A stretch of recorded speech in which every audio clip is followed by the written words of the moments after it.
Welcome back to SK1X and we're back again with a very new and exciting thing and आज हम लोग JEE Advanced 2023 का question paper solve करेंगे। Again JEE Advanced 2023 इसमें again total of 28 questions है। एक single video में we may not try to cover it, लेकिन will go through multiple videos and one by one करके हम लोग इस बार सारे क्वेश्चंस अटेम्प्ट करेंगे एंड इनफैक्ट सारे क्वेश्चंस सॉल्व करेंगे। जितने लोगों ने भी JEE Advanced का एग्जाम दिया है, we all know just the fact that you are competent या फिर capable enough to give JEE Advanced proves your mettle। तो obviously मैं सबको congratulate करना चाहूंगा क्योंकि आपने पूरा मेन को बेसिकली क्वालिफाई किया है। 2.5 लाख स्टूडेंट्स के टॉप रैंक में आए and then you are able to give advance, so it's a very big thing in its own. And अगर सिलेक्शन नहीं भी होते so you have to always remember single exam doesn't actually decide your future। लेकिन obviously यहाँ पे एक exam उतना matter नहीं करता है, लेकिन क्वेश्चन पेपर ऑब्वियसली मैटर करता है। And this question paper was sent to me by Ranjeet sir, जिन्होंने मुझे फिजिक्स के न्यूमेरिकल सॉल्व करना सिखाया था in the very beginning. That I am thankful to even today कि मैं यहाँ पे JEE Advanced का क्वेश्चन सॉल्व करूंगा। So that is a really big thanks to Ranjeet sir who has sent me this question and also remembering the fact कि ये paper भी अभी मेमोरी बेस्ड ही है। The real question paper hasn't been released yet। तो by keeping the fact in mind कि ये question paper memory based है, we'll try to solve it beginning with the very first question कि the ratio of gravity field। so यहाँ पे correction हो जाए कि gravitational field होना चाहिए, क्योंकि gravity field is something like कि अर्थ की ही बस बात करें, although यहाँ पे क्वेश्चन में अर्थ की ही बात करें, gravitational field would be indeed a better term। Due to the earth at height hp and hq from the earth's surface is gp over gq equals 36 over 25। if hp equals r by 2 then the value of hq will be। यहाँ पे सब r के terms में basically rational numbers given है। यहाँ पे बताया क्या गया है कि मान लो आपके पास ये हाइट, किसी हाइट hp है एंड एक हाइट hq है, तो यहाँ पे रेशियो गिवन है कि gravitational field at p versus q क्या बताया गया है, it is given to be 36 over में 25। ठीक है, अब यहाँ पे अगर आपको बताया गया है कि clearly gravitational field is stronger at P than Q, इतना तो पता ही चल रहा है देख के, क्योंकि gravitational field over P over में Q अगर एक पॉजिटिव नंबर आ रहा है विच इज ग्रेटर देन 1, तो this field is clearly stronger than this field. अगर ये वाली फील्ड इज स्ट्रॉन्गर देन ये वाली फील्ड, मतलब इसकी हाइट कम होगी, कम हाइट होगी तभी तो ज्यादा स्ट्रॉन्ग होगी। मतलब किसी पॉइंट P पे आपको यहाँ पे एक हाइट hp मिल रही है एंड एक दूसरा पॉइंट है यहाँ पे मान लो Q है जिसपे एक हाइट hq मिल रहा है, जहां पे इट इज गिवन कि hp किसकी इक्वल है, r by 2 की इक्वल है, hq हमें बताना है। सॉल्व कैसे करें? सॉल्व करने का सबसे अच्छा तरीका gp ओवर gq 36 ओवर 25 है। इसको मैं कैसे लिखूंगा? इसको मैं लिखूंगा rq ओवर में rp का स्क्वायर। ऐसा मैंने कैसे किया? व्हाट आई डिड वाज कि किसी भी पॉइंट मान लो O पे ग्रेविटेशनल फील्ड पता करना है, so it is G capital M और में RO का square. RO is what? RO is the radius of earth plus में that height HO from the surface of earth, यही वैल्यू होती है, मतलब RO का स्क्वायर इज इसका स्क्वायर। RQ ओवर RP मैंने कुछ ऐसा किया है कि RQ is the distance of point Q from centre of earth and RP is the distance of point P from center of earth। Remember मैं centre से distance ले रहा हूँ, मतलब ये जो वैल्यू है ये क्लियरली क्या है, रेडियस ऑफ अर्थ प्लस में height HQ। This is radius of earth plus में हाइट HP। अब देखो यहाँ पे हम लोग क्या करेंगे, RQ square over RP square हम लोग करेंगे नहीं। What we will do is all sides of the equation under root लेंगे, क्योंकि उससे क्या हुआ, उससे ये वैल्यू 6 आ गई, ये वैल्यू 5 आ गई, मतलब आपको पता चला RQ ओवर में RP क्या है, 6/5 के इक्वल है। अब देखो RQ तो क्लियरली आपको RE प्लस HQ है, ये RE प्लस HP है, मतलब आपको पता चला कि 5 RE प्लस में 5 HQ यहाँ पे दैट इज द थिंग। हाँ, तो what we can do over here is, इसको मैंने लिख लिया RE प्लस में HQ ओवर में RE प्लस में यहाँ पे क्या किए, HP कर दी इक्वल्स 6 ओवर 5 के इक्वल है। नाउ विल ट्राई ओवर है क्रॉस मल्टीप्लीकेशन, तो ये हो गया 5RE plus 5HQ equal 6RE plus में 6HP। HP क्या गिवन है, R by 2, तो 6HP हो गया 6R by में 2 दैट इज 3R, तो ये 3R है प्लस में 6RE हो गया 9R।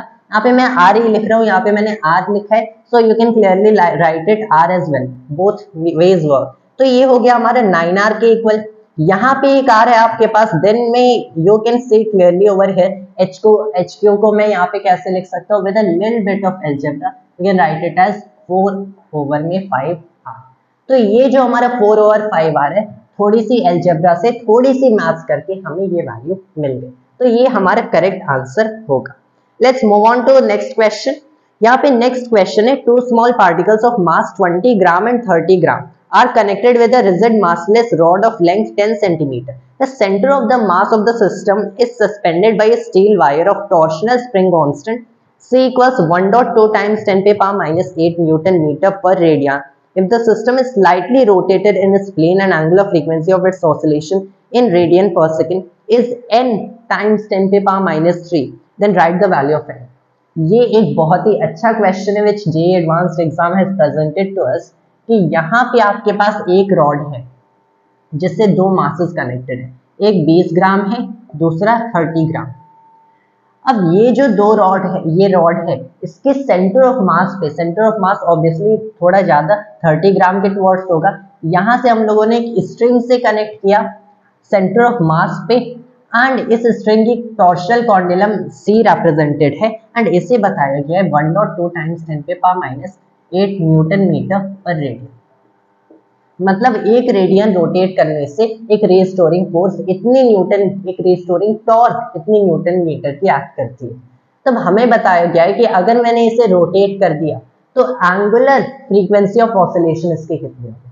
अब ये क्लियरली आपको एक फिजिकल पेंडुलम दिख रहा है, इनफैक्ट एक टॉर्शनल पेंडुलम दिख रहा है, क्योंकि सेंटर ऑफ मास से यहाँ पे रोटेट कर रहे हैं। तो इसकी जो एंगुलर फ्रीक्वेंसी ऑफ ऑसिलेशन होगी, इसे मैं क्या लिख सकता हूँ, C ओवर में मोमेंट ऑफ इनर्शिया थ्रू में सेंटर ऑफ मास, क्योंकि वहीं से हैंड किए, सो ये हो गया था under root of torsional constant that is spring constant, इसका torsional spring constant would be better term over में मोमेंट ऑफ इनर्शिया। ये moment of inertia through centre of mass बस निकालना है, कैसे निकालेंगे, तो मैं क्या कर देता हूँ, पहले इसको मैं बेस्ट में क्या करता हूँ, ओरिजिन O मान लेता हूँ, and let us treat this entirely different. पहले इस रॉड पे हम लोग ओनली वर्क करते हैं, बाद में इस रॉड को कंबाइन करेंगे and find after finding moment of inertia, बस इसमें वैल्यूज रखनी, आंसर मिल गया। So let's treat this thing as origin. तब सेंटर ऑफ मास लोकेटेड कहाँ होगा, लेट्स से डिस्टेंस d, ये मैंने डिस्टेंस d ले लिया फ्रॉम ओरिजिन O। ये डिस्टेंस d होगा क्या, this will be 30 grams times में ये डिस्टेंस क्या है, this distance is given to be length of rod 10 centimetre, over में total mass of system is 50 gram. मतलब यहाँ से आपको क्लियरली मिल रहा है कि 30 ओवर में 5 सेंटीमीटर इज दिस डिस्टेंस। अब देखो, अगर ये डिस्टेंस d 30 ओवर 5 सेंटीमीटर है, ये वाला हो जाएगा 10 minus 30 over 5 that is 20 over 5 centimetre.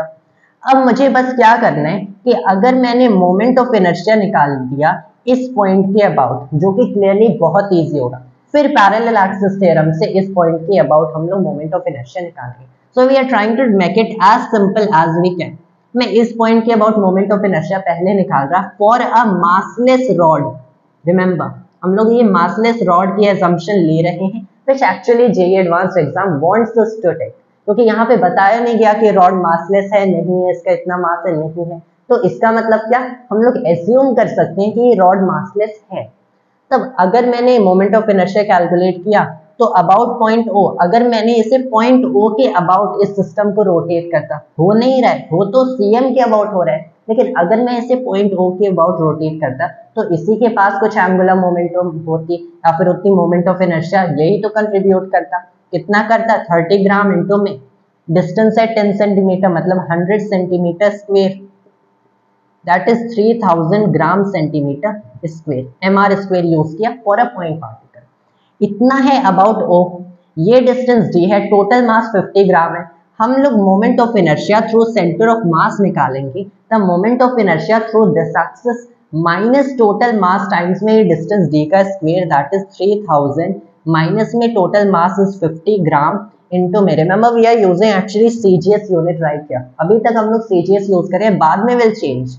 तो टाइम्स में डिस्टेंस d क्या है, डिस्टेंस d हमारा हो गया 30/5, तो ये हो गया 900/25, तो ये 2 से कैंसिल हो गया। This is 1800, 3000 minus 1800 is 1200 gram centimetre square. अब ये जो 1200 ग्राम सेंटीमीटर स्क्वायर है इसे मैं कन्वर्ट करूंगा एज 1200 इंटू में 10 के power minus 3, 10 power minus 4 is 10 के पावर माइनस 7, यहाँ पे हो गया kilogram metre square. This is the moment of inertia through centre of mass. ये वैल्यू पता है हमें, क्लियरली ओमेगा निकालना है, उसे इक्वेट करना है किससे, n इंटू 10 के पावर माइनस 3 से। मतलब यहाँ से ओमेगा हुआ अंडर रूट ऑफ क्या, c यहाँ पे क्या है 1.2 इंटू 10 पे पावर माइनस 8 ओवर में 1200 इंटू 10 पे पावर माइनस 7। अब देखो यहाँ पे 1.2 है, यहाँ पे 1200 है, क्या करेंगे थोड़ी सी मैथमेटिक्स, मैंने इस पॉइंट को इधर लगा दिया एंड यहाँ से इस नंबर को इंक्रीज कर दिया बाई 3, मतलब ये हो गया 4।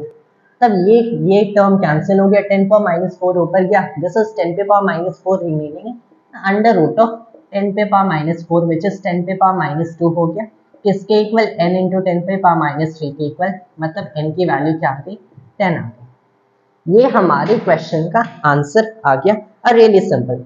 एक और क्वेश्चन यहाँ पे ट्राई करते हैं, let's try the third question. A hydrogen like atom of atomic number Z transits from n equals 4 to n equals 3, n equals 4 से n equals 3 तक गया। The proton emitted from this transition is incident on a metal surface of threshold frequency lambda threshold equals 310 nanometer. Indeed, it's not proton, it's rather photon. All right. If maximum kinetic energy of the emitted electron is 1.95 electron volt, then find the value of Z. तो यहाँ पे क्या बताया गया कि एक hydrogen atom है, पहली चीज हाइड्रोजन एटम है, ठीक है। इससे मैंने क्या किया, ये जो एटॉमिक नंबर Z है तो इसका बेसिकली हाइड्रोजन लाइक एटम है, n इक्वल्स 4 से n इक्वल्स 3 तक की इसकी ट्रांजिशन हुई। अब इसमें से एक फोटोन एमिट होता है एंड उससे हम लोगों ने थ्रेशोल्ड फ्रीक्वेंसी, किस क्या फ्रीक्वेंसी है 310 नैनोमीटर, इस थ्रेशोल्ड फ्रीक्वेंसी के मेटल सरफेस पे उस फोटोन को हम लोगों ने स्ट्राइक कराया। तो क्लियरली फोटो इलेक्ट्रिक इफेक्ट है। यहाँ पे दो कंसेप्ट कंबाइन हो रहे हैं, एक तो आपके एटॉमिक फिजिक्स है कि यहाँ पे ट्रांजिशन हो रहा है तो उससे ऑब्वियसली फोटोन एमिट होगा। अब वो फोटोन हम लोगों ने स्ट्राइक कराया इस फ्रीक्वेंसी के मेटल सरफेस पे, तो दो कंसेप्ट कंबाइन हो रहे हैं। This is alongside photo electric effect. If maximum kinetic energy of the emitted electrons, यहाँ से जो एमिटेड इलेक्ट्रॉन कहाँ से एमिट हो रहा है, ये क्लियरली उस सरफेस से एमिट हो रहा है। तो इस एमिटेड इलेक्ट्रॉन की मैक्सिमम काइनेटिक एनर्जी क्या बताई गई है 1.95 electron volt. Then find the value of Z which is clearly the atomic number of this particular. तो यहाँ पे हम लोग क्या करेंगे, यहाँ पे पहले मैंने निकाल दिया wave function, sorry that is not wave function, work function. Wave function अलग चीज होती है क्वांटम मैकेनिक्स में। हम लोग वर्क फंक्शन निकालेंगे एज hc बाई में लैम्डा थ्रेशोल्ड। इस सरफेस की मैं वर्क फंक्शन निकाल रहा हूं विच इज द एनर्जी जो कि इस इलेक्ट्रॉन को चाहिए होगी to be ejected from this particular thing over here, कि इजेक्ट होने के लिए इतनी एनर्जी चाहिए होगी। ये hc, अगर इस तरह थ्रेशोल्ड फ्रीक्वेंसी को नैनोमीटर में रख रहे so I can put hc to be about 1240 over में 310 में कर देता हूँ। अब ये 124 ओवर 31 के साथ just use my calculator over here, यहाँ पे calculate let me just take it. Alright, तो यहाँ पे 124 डिवाइडेड बाई में 31 किसके इक्वल है 4 के इक्वल है।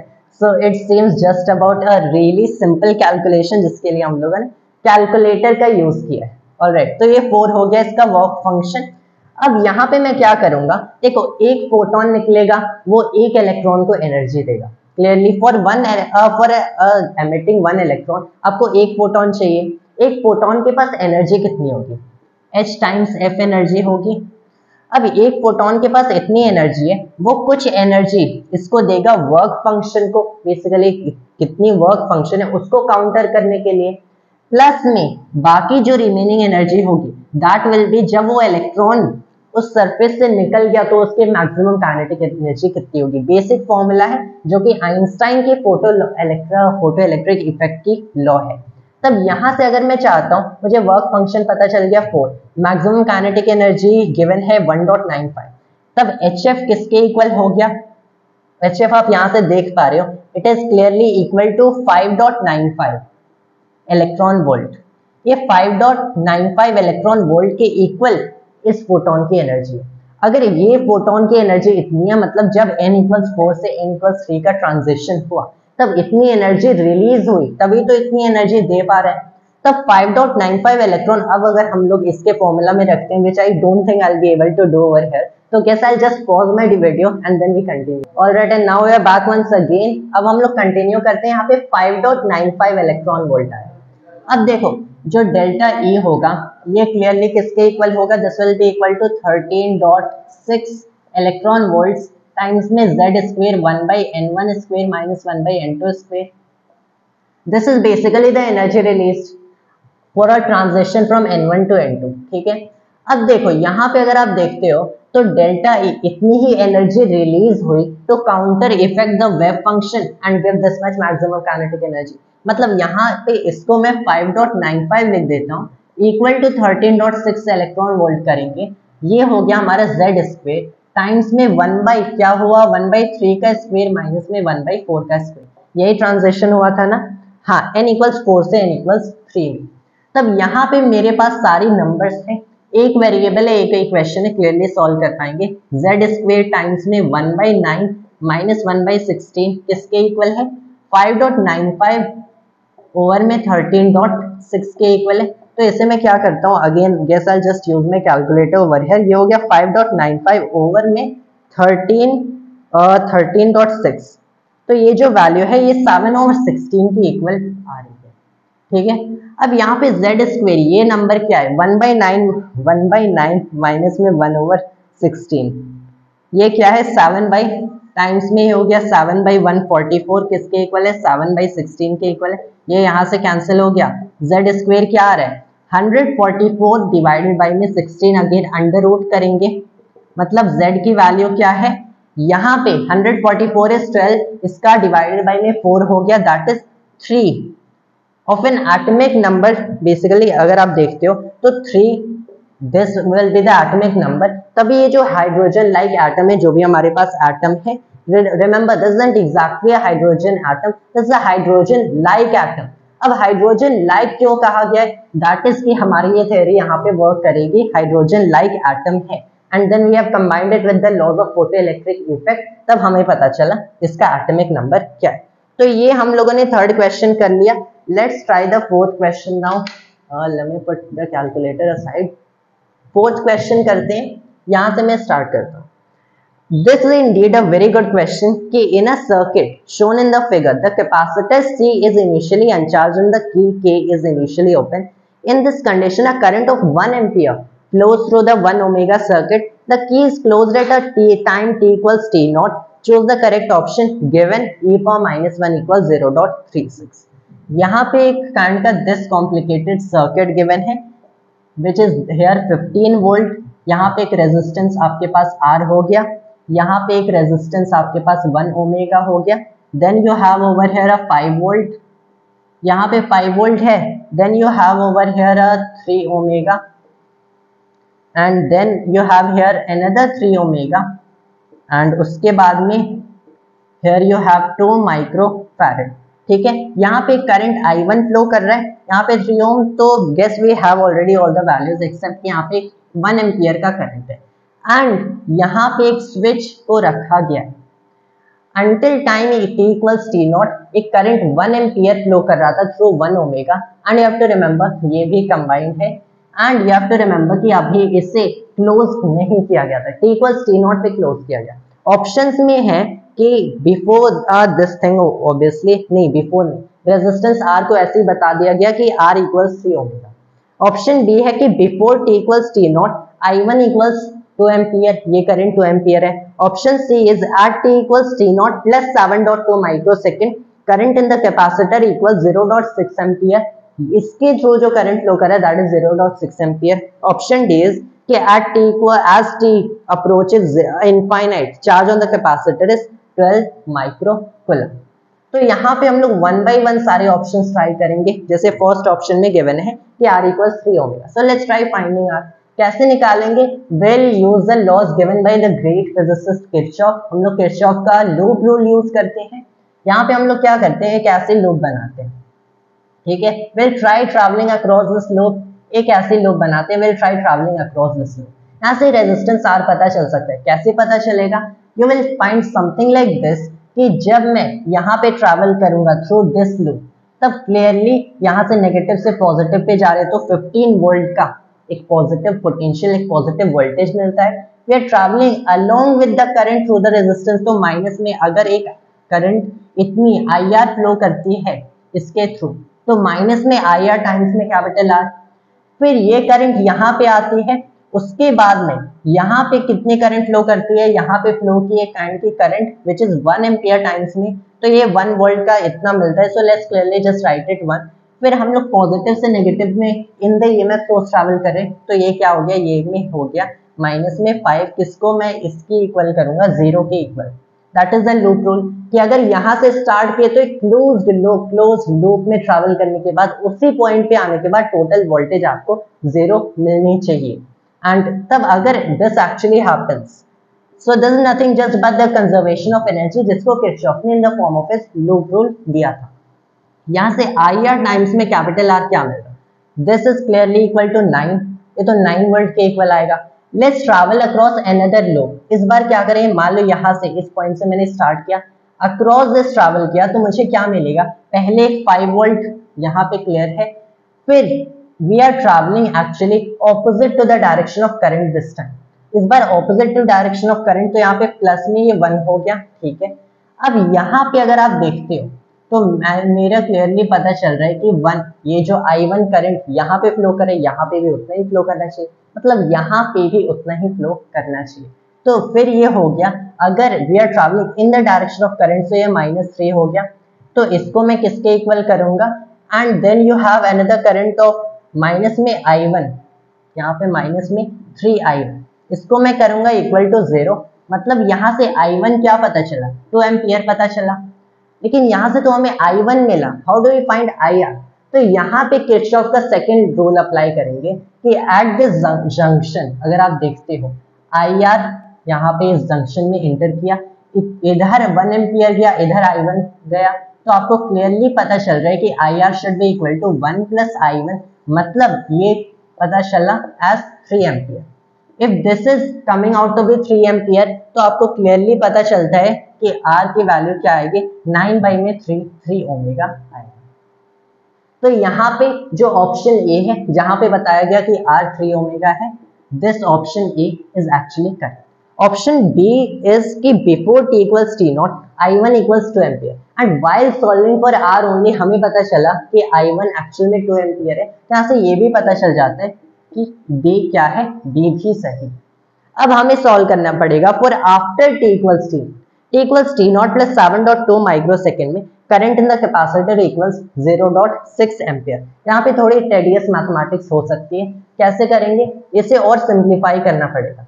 तो हमें बताया गया, करंट के बारे में बताया गया, वे no current through any capacitor, जब भी इसे चार्ज किया जाता है, कैसा सर्किट है? ये क्लियरली एक RC सर्किट है। तो यहाँ पे करंट क्या होगा? इक्विवेलेंट EMF ओवर में इक्विवेलेंट रेजिस्टेंस टाइम्स में क्या हो गया? माइनस T बाई में RC। ये T बाई में RC है, this is clearly the time constant. तो पहले क्या कर लेते हैं? पहले टाइम कांस्टेंट निकाल लेते हैं, because that seems to be pretty easy. RC किसके इक्वल होगा? हाँ, यहाँ पे इनफैक्ट अगेन अब इक्विवेलेंट रेजिस्टेंस चाहिए, तो पहले टाइम कांस्टेंट निकाल ही नहीं सकते। So what will try first is, यहाँ पे इक्विवेलेंट EMF निकालेंगे, then will try to find the equivalent resistance, उसके बाद में we can compute RC and by putting this value of time t। अब t की वैल्यू क्या? t0 प्लस 7.2 माइक्रोसेकंड रखेंगे। Well we won't put it that way, say rather 7.2 microsecond रखना पड़ेगा। So let's try to simplify this thing. इससे मैं क्या करता हूँ? इससे मैं मान लेता हूँ आज यहाँ पे है मेरे पास ये रेजिस्टर, फिर यहाँ पे we have another resistor. Sorry for the rough diagram, I kind of make it that way only. इससे मैंने एक और वोल्टेज का सोर्स मान लिया with 0 volt. If we assume it that way, तो काइंड ऑफ सिमेट्री से अगर आप देखते हो ये चीज pretty much kind of symmetrical बन जाती है, so it becomes simplified. This is 15 volt, this is 6 volt, ये 0 वोल्ट है, then you have here 3 omega, then you have here 1 omega, and then you have here 3 omega, again you have here 3 omega। Equivalent अगर EMF मुझे चाहिए, वो मुझे कैसे मिलेगा? Equivalent EMF clearly यहाँ पे 15 वोल्ट है 3 omega, so you will do it 15 divided by में 3 प्लस में 6 डिवाइडेड बाय 1 प्लस में यहाँ पे कितना वोल्टेज है 0, जिससे कनेक्टेड है एक रेजिस्टेंस 3 डिवाइडेड बाय में 3 एंड डिवाइडेड बाय में आप क्या करोगे 1 by the equivalent resistance that you have for this thing over here, तो ये हो गया 1 बाय 3 प्लस 1 बाय 3 प्लस में 1 बाय 1, ठीक है। अब यहाँ पे ये जो है 15 बाई में 3 प्लस 6 बाई 1, इसे क्या करते हैं, दिस इज क्लियरली ये तो टर्म क्लियरली 0 हो गया। 15 बाई में 3 प्लस 6 बाई 1 क्या होगा, this will be something like upon 3 हो गया, तो ये हो गया 15 प्लस में 80, so guys I just use my calculator और हियर अगेन, तो I am not that good with calculation, लेकिन I guess it doesn't very much matter अगर हमें ऐसे कैजुअली सॉल्व करना है। तो here you are getting this thing to be 15 by 3 plus में 6 बाई 1, आपको 11 इसकी वैल्यू मिल रही है। ये जो चीज है ये 11 के इक्वल हो गया। अब ये 1 by 3 plus 1 by 3 plus 1 by 1 है, what did I do over here, तो 1 by 3 plus 1 by 3 plus 1 by 1 के इक्वल है, तो ये हो गया 1 बाई 2 1 होल 2 बाई 3, ये 5 ओवर 3 के समथिंग इक्वल आ रहा है, तो ये 5 ओवर 3 है। तो दिस थिंग इज, इसको मैंने क्या कर दिया ये वैल्यू, तो this is coming something like 33 divided by में 5, ये I guess 6 volt, this thing entirely is coming to be 6 volt I think आ रहा है। तो अगर ये चीज आपको 6 वोल्ट मिल रही है, तो ये तो इक्विवेलेंट ईएमएफ हमें यहाँ पे पता चल गया, जो इक्विवेलेंट रेजिस्टेंस होगा, अब आपको देखना है ये तीनों पैरेलल में है। If you see over here, ये कैपेसिटर इधर है, ये तीनों पैरेलल में है, ये पैरेलल इक्विवेलेंट रेजिस्टेंस बनाएंगे, फिर ये जो पैरेलल रेजिस्टेंस यहाँ पे लगाई गई है इससे कनेक्टेड है सीरीज में ये 3 ओम वाला रेजिस्टेंस। तो आप ऐसा नहीं कि 1 by 3 plus 1 by 1 plus 1 by 3 plus 1 by 1 कर दोगे, पहले ये रेसिप्रोकली आपको इन तीनों को ऐड करना है, उस चीज को सीरीज में कनेक्ट किएगा ये with this 3 omega you have over here, and then only you can find the equivalent resistance. तो यहाँ पे अगर आप इस चीज को देखते हो, so guess again I will just try rubbing over here all of it, and उसके बाद हम लोग forward proceed. Alright, and now we are back once again. तो ये चीज हमें 6 वोल्ट मिल गई। अब क्या करते हैं, अब इक्विवेलेंट रेजिस्टेंस निकालते हैं। पहले इसके लिए एक इक्विवेलेंट रेजिस्टेंस मान लो मैंने स्मॉल इक्विवेलेंट आर लिख दिया, तो ये 1 बाई रेसिप्रोकली ऐड होगा, पैरेलल कॉम्बिनेशन है।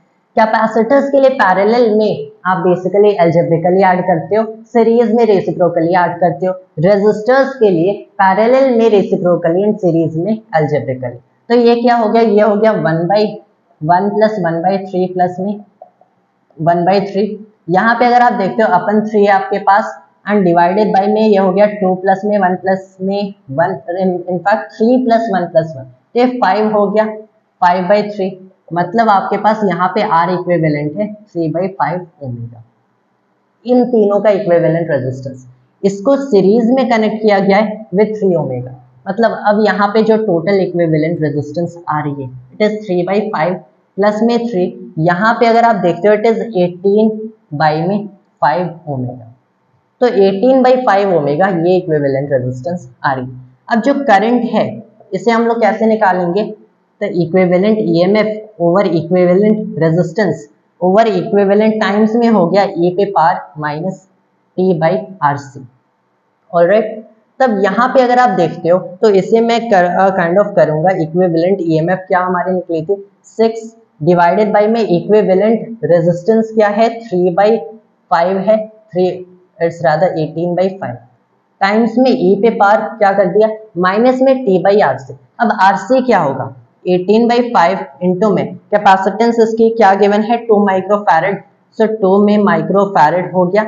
अगर यहाँ पे अगर आप देखते हो सो इट इज 18 बाई 5 में ये t बाई आर सी और कैपेसिटेंस उतनी है, राइट। अब यहाँ पे again I will have to use my calculator, तो ये 7 बाई 2 आ रहा है, 7 बाई 2 आ रहा है क्या है माइक्रो सेकेंड। टाइम की वैल्यू क्या बताई गई थी 7.2 माइक्रो सेकेंड। अब अगर आपकी RC that is time constant 7.2 micro second है, टाइम की वैल्यू 7.2 माइक्रो सेकेंड है, तो आपका टी बाई आर सी यहीं से 1 हो गया, मतलब ये आपके पास क्या है e पे पावर माइनस 1 है। अगर ये चीज आपकी e पे पावर माइनस 1 हो गई, यहाँ पे बताया गया था here you have something like e पे power minus 1 is taken to be 0.36, तो इससे मैं 0.36 लिखूंगा। Then you will write it as 6.6 times 0.36, ये हो गया, इनटू में 5 डिवाइडेड बाई में 18, समथिंग लाइक अगेन 0.6 एम्पियर आ रहा है। तो यहाँ पे हमें इसीलिए क्वेश्चन में मेंशन था कि e पे पावर -1 0.636 होगा। अगर इसी चीज को मैं कैलकुलेटर से कंप्यूट करता हूँ कि e पे पावर -1 कितना होगा, so let's write one time e पे पावर -1, यहाँ पे 0.3678794441 समथिंग लाइक दिस आ रहा है, यहाँ पे हमें 0.36 लेना था। So we are getting over here जो ऑप्शन हमारा सी था, वेयर इज ऑप्शन सी, हमारा ऑप्शन सी था कि at t equals t0 plus 7.2 microsecond the current in the capacitor equals 0.6 ampere, ये ऑप्शन सी जी सही। ऑप्शन डी ट्राई करते हैं। ऑप्शन डी क्या है कि at t approaches infinite charge on the capacitor is 12 microcoulomb. तो ये कैसे करेंगे, ये चीज बहुत ही इजी हो जाएगी, क्योंकि अब हमें पता है कि टोटल इक्विवेलेंट यहाँ पे ईएमएफ क्या है, वी ऑल्सो नो कि यहाँ पे बेसिकली अगर वोल्टेज पता है, इसके कैपेसिटेंस पता है, बस मल्टीप्लाई करें, that's all we have to do, right. तो इसे में क्या मैंने क्या लिख दिया, ये 6 वोल्ट है, टाइम्स में आपकी इसके capacitance 2 microfarad, that is 12 microcoulomb, इसकी आनी चाहिए, यहाँ पे बताया गया 12 माइक्रोकूलम, मतलब ऑप्शन डी भी सही। तो ऑप्शन डी भी सही। एंड एक चीज आपको फोकस करना, इट हैज बीन सेड कि as t approaches infinite, t जब इनफाइनाइट को अप्रोच करेगा देन एंड ओनली देन इतनी क्या चार्ज आएगी, क्योंकि ये चार्ज है जो करंट है ये एक्सपोनेंशियली इंक्रीज एंड डिक्रीज होता है, मतलब किसी भी फाइनाइट टाइम में इसकी एग्जैक्ट इतनी वैल्यू आपको नहीं मिलेगी। तो एज t इनफाइनाइट को अप्रोच करेगा will have it as 12 microcoulomb. तो we have solved something like 4 questions, let's try one more question and उसके बाद will try ending the video. Alright, so we are back once again. अब हम लोग यहाँ पे देखते हैं कि एक शैडो से रिलेटेड एक क्वेश्चन कि एक पर्सन की हाइट है, हियर इट इज गिवन कि a person of height 1.6 metre is walking away from a lamp post of height 4 metre along a straight line on the horizontal ground. The lamp post and the person are always vertical if the speed of the person is 60 centimeter per second, and find the speed of the tip point of its shadow with respect to the person in centimeter per second। तो given है कि एक lamp post है, तो इसे मैं बस मान लेता हूँ कि समथिंग लाइक दिस, यहाँ पे आपके पास समथिंग लाइक सन ही है जिसे मैंने वर्टिकली खड़ा किया है। तो this is a lamp post जिसकी हाइट 4 मीटर गिवन है, दिस इज द ग्राउंड, यहाँ पे एक पर्सन खड़ा है, यहाँ पे एक पर्सन खड़ा है एंड इसकी हाइट क्या गिवन है 1.6 मीटर। क्लियरली इसकी शैडो लगेगी, तो यहाँ पे टिप पे something like this will be the shadow. अब ये पर्सन अवे मूव करता है फ्रॉम हियर एंड ये किस स्पीड से मूव करता है 60 सेंटीमीटर पर सेकेंड, इस स्पीड से दूर जा रहे हैं फ्रॉम द लैम्प पोस्ट। हमें क्या बताना है कि हमें बताना है इसकी जो टिप होगी शैडो की, तो इसके हेड की जो शैडो की टिप होगी इसकी स्पीड क्या होगी, किस स्पीड से मूव करेगी, आगे जाएगी पीछे आएगी, इसके पास जाएगी या फिर इससे दूर जाएगी with respect to the person itself. तो इसे कुछ ऐसे सॉल्व करते हैं कि मान लो मैंने ये डिस्टेंस x1 मान लिया, मान लो मैंने ये डिस्टेंस x2 मान लिया, ठीक है। अब यहाँ पे अगर मैं देखता हूँ x1 plus x2 is clearly the distance from the shadow point, from the shadow tip to this plane, to this basically point जहां से इस सन को खड़ा किया गया है, जिसके वर्टिकली 4 मीटर अपवर्ड पे खड़ा किया गया। तो मैं यहाँ पे बेसिकली क्या लगाता हूँ, थोड़ी सी ज्योमेट्री, थोड़ी सी 10th स्टैंडर्ड लेवल की ज्योमेट्री लगाएंगे। x1 प्लस में x2 डिवाइडेड बाई में ये डिस्टेंस, डिवाइडेड बाई में मैंने क्या किया, ये डिस्टेंस x1 कर दिया, तो this will be clearly equal to 4 and यहाँ पे अगर आप देखते हो this will be clearly equal to 4 divided by में this distance plus this distance, that is this total distance over here, total horizontal distance by में यहाँ पे तो इसका इक्विवेलेंट हो जाएगा टोटल वर्टिकल डिस्टेंस, तो डिवाइडेड बाई में ये क्या हो गया 1.6 हो गया।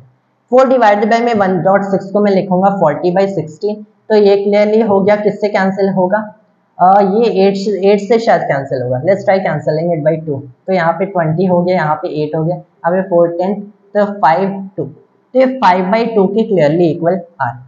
तो x1 plus x2 divided by में x1 किसके इक्वल आया 5/2 के इक्वल आया। रिमेंबर हमें x1 एंड x2 की वैल्यूज नहीं पता है, क्यों कैलकुलेट करें, क्योंकि यहाँ पे थोड़े से कंस्ट्रेंट रिलेशंस हम लोग लगाएंगे। कैसे लगाएंगे कि from here you are able to see कि x1 plus x2 2x1 plus 2x2 किसके इक्वल आ रहे हैं? 5x1 के आ रहे हैं, मतलब यहां से पता चला 3x1 इक्वल्स 2x2।